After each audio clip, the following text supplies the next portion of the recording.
On the clear, cool morning of April 21st, Houston sent a scout to reconnoiter Santa Anna's position. After learning that General Koss had arrived that morning, Houston dispatched Deaf Smith and a small contingent of volunteers to burn Vince's Bridge in order to prevent any more reinforcements from joining up with Santa Anna's army. The Texians enjoyed a hearty breakfast of bread made from captured supplies and meat from beeves slaughtered the night before.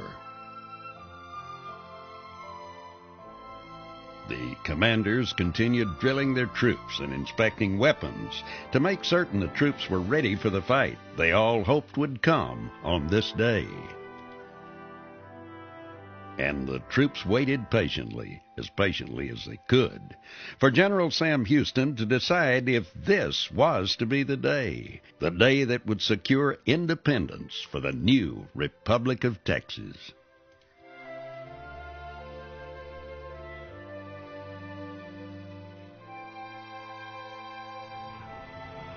At 3:30 in the afternoon, Houston made his decision. He ordered his men to form up and move out.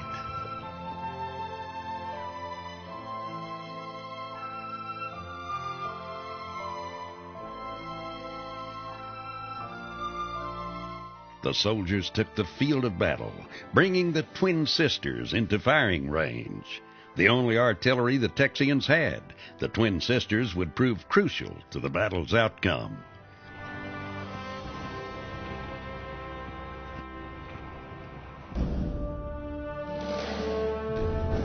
The Texians marched across the ridgeline and emerged from the oak trees onto a small, open plain.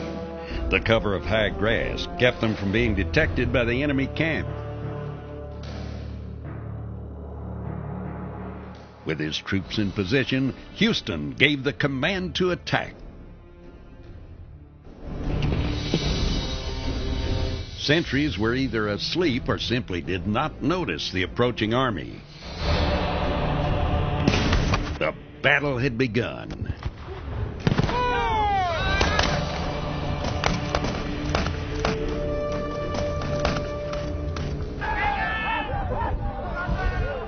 Roused from siesta, the surprised Mexicans chaotically grabbed their weapons. The Texian infantry marched into battle to a piper playing "Will You Come to the Bower," a popular song of the day.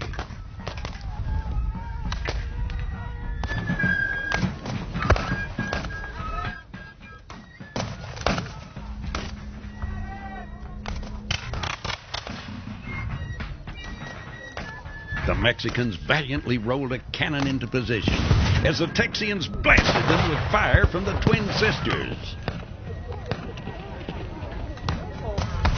A direct hit took out the Mexican store of gunpowder and munitions.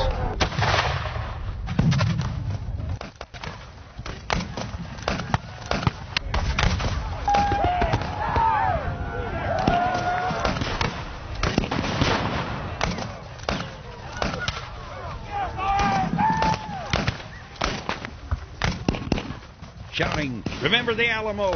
Remember Goliad!" The Texians stormed the breastworks, guns blazing at point-blank range. Disorganized and panicked, the Mexican army fell apart in short order. The Texians seized the enemy's artillery and began a brutal hand-to-hand combat. After only 18 minutes, the surprised Mexican army threw down their arms and surrendered to the victorious Texians. Hundreds of Mexican soldados retreated behind their camp, but there was no place to run except through the marsh and into the waters of San Jacinto Bay. Several of the Texians chased the fleeing soldados toward the water. Their lust to avenge their fallen comrades from Goliad and the Alamo overtook reason and civility. For nearly an hour, the Texians pursued the stampeding Mexicans. In the end, 630 Mexicans lay dead. Another 208 were wounded, and 730 were taken prisoner. 30 Texians were wounded, Only 9 Texians were killed at San Jacinto.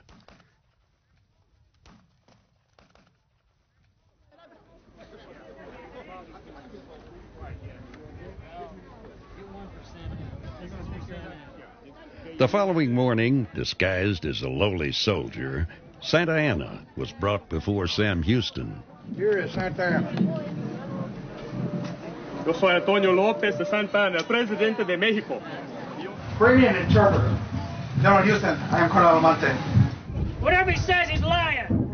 Este hombre puede ser considerado haber nacido a no como un destino.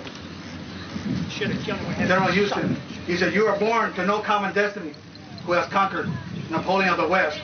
And now it remains for you to be generous to the vanquished. Sure, remember that at the Alamo.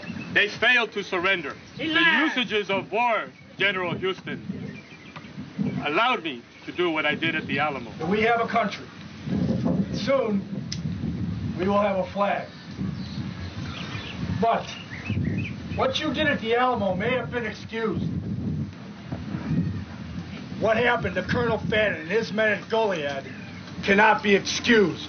I will not You do had anything them to disgrace assassinated. myself or my country. Then I will instruct General Pilasola to surrender.